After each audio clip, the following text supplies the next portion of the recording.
Olá, pessoal. Eu sou o professor Marcelo Polacco e vamos falar um pouco sobre a medicina baseada em evidências, também chamada de MBE, princípios e aplicações. Em primeiro lugar, vamos fazer uma breve introdução ao tema. Definição: o que é medicina baseada em evidências? É um movimento surgido principalmente a partir dos anos 90, 2000, baseado na que tudo que se faz na área médica, na área farmacêutica, tenha evidência científica para respaldar as ações. Isso surgiu na Universidade McMaster, no Canadá, esse movimento se espalhou rapidamente por vários países e deu força aos guidelines, diretrizes terapêuticas e até mesmo a incorporação de tecnologias para os serviços públicos de saúde do mundo todo, até para justificar ou não a incorporação dessas tecnologias e o fornecimento, no caso do Brasil, ao SUS, por exemplo, através da Conitec, que é o órgão ligado ao Ministério do Trabalho, ao Ministério da Saúde, responsável pela incorporação. Então, ela é a base da análise de tecnologias, de terapêuticas, de novos medicamentos, novos equipamentos. E por que que a medicina baseada em evidência é importante? Por que que ela é essencial na prática clínica? Pois ela respalda sempre as melhores práticas, as melhores evidências. Então, um dos princípios dela da medicina baseada em evidências é a qualidade das evidências científicas de acordo com a fonte, de acordo com o tipo de trabalho realizado, sempre buscando o melhor para os pacientes, para o sistema de saúde. A experiência clínica, a importância da expertise do clínico é levada em consideração. Porém, o que respalda de fato as práticas clínicas são os trabalhos científicos. Deve-se levar em consideração também as preferências do paciente, considerações das escolhas e valores que são importantes para ele, para a sua cultura, para a sua religião. Tudo isso é levado em consideração. Os níveis de evidência são importantes para avaliar a qualidade do trabalho científico e das evidências que vão respaldar ou não a prática clínica. E para isso nós usamos a chamada pirâmide da evidência. Percebam que nesse slide nós podemos observar que as evidências mais fracas são opinião de especialistas, relatos de caso, carta ao editor, ou seja, experiência pessoal dos clínicos, dos médicos, dos farmacêuticos, dos dentistas, dos psicólogos, de pessoas que trabalham com a clínica. Ensaios in vitro, experimentos em animais, também é considerado fraco, e conforme nós subimos na pirâmide, estudos transversais, caso controle, estudos de coorte, ensaios clínicos randomizados e controlados, e no topo da pirâmide a gente encontra as revisões sistemáticas, meta-análises, que são os tipos de estudos mais importantes que respaldam as melhores práticas clínicas. Tudo começa também na hora no delineamento dos estudos com a chamada pergunta clínica estruturada, ou PICO, ou PICO.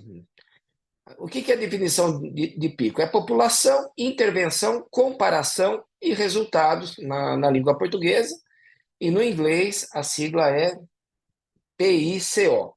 Exemplo prático, construir uma pergunta PICO a partir de um cenário clínico. Então, aqui nesse slide nós podemos observar, nós temos no caso da população, o exemplo, pacientes com insuficiência cardíaca, na intervenção, aqueles que ingerem café diariamente, a comparação é os que não ingerem café, e o resultado é alteração na pressão, para mais ou para menos.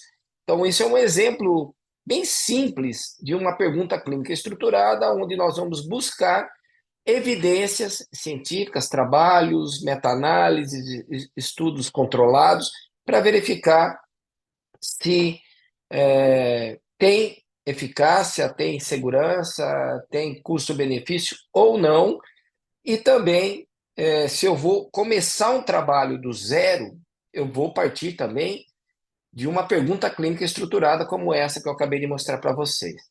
As fontes de evidência, claro, são importantes, é onde nós vamos buscar esses trabalhos, a PubMed, a base Cochrane, outras bases importantes, guias clínicos como NICE, né, o NICE, que é muito utilizado na Europa, UpToDate e outras. Revisões sistemáticas, meta-análises, a importância, a utilização delas, eu acho que está muito claro para todos nós da área clínica, para ajudar na estruturação dos melhores protocolos clínicos.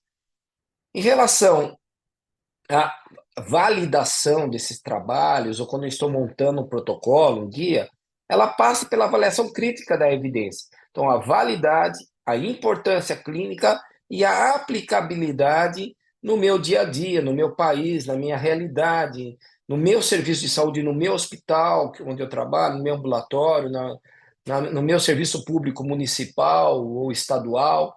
Então, sempre deve ter uma análise crítica dessas evidências. E como se integra a evidência na prática clínica? Então, tudo passa pelo processo de decisão, que é de utilizar ou não utilizar essa diretriz ou outra diretriz americana, diretriz europeia, diretriz japonesa, diretriz chinesa, diretriz brasileira, ou todas elas, ou parte delas. Então, o processo de decisão passa pela validação e pela avaliação. E as ferramentas de apoio e recursos para ajudar nessa implementação, então existem desde dos comitês de farmacoterapia, né, também chamado de comissões de farmácia terapêutica, ou comitês de farmácia terapêutica de hospitais. Então, existem várias ferramentas de implantação. Na esfera pública brasileira, a gente tem as comissões de farmacoterapia, ou no nível federal, a própria Conitec respaldando ou não a utilização de um novo medicamento, de um novo tratamento, de uma nova ferramenta clínica. Quais são as barreiras à implementação da medicina baseada em evidências? Os desafios mais comuns, a falta de acesso a estudos atualizados, dificuldade de acesso a estudos confiáveis e bom volume, falta de tempo para a busca de estudos pelos tomadores de decisão, limitação de recursos para o emprego das evidências, qualidade questionável das evidências apresentadas nos inúmeros estudos atuais e também limitação quanto à capacidade de avaliação crítica das análises coletadas. E as soluções são buscar estratégias que superem essas barreiras, e é claro que a experiência dos profissionais, o país onde está, o país, a cidade, o estado, o hospital, onde está ocorrendo essas análises, né, ou a implementação da medicina baseada em evidências, deve buscar estratégias próprias, né, e também experiência de outros serviços que já estão mais avançados no seu uso. Então, o maior exemplo de sucesso, talvez, que nós temos no Brasil é o exemplo da Conitec. Os resultados, os benefícios observados são nítidos, né, ao longo dos anos aí, e é claro que os recursos financeiros são finitos. Se eu não tiver guias para a utilização dos novos tratamentos, principalmente, o custo se tornaria inviável e nós não conseguiríamos gerenciar o serviço de saúde no Brasil. Então, inúmeros trabalhos tecnologias foram avaliadas ao longo dos últimos anos, desde que a Conitec foi criada, com excelentes resultados e credibilidade nacional e internacional também. Qual seria o futuro da medicina baseada em evidências? Então, novas tendências e avanços, constantemente os trabalhos estão sendo lançados, revisados, existem hoje, inclusive, inteligência artificial, Big Data, né, que são as grandes bases de dados, ajudando a realizar essas análises. Não vou dizer que vai substituir os pesquisadores, os seres humanos, mas são ferramentas importantes para avaliar as tecnologias disponíveis. Espero ter trazido uma visão geral, os princípios, a fundamentação para todos vocês. Muito obrigado aí pela atenção.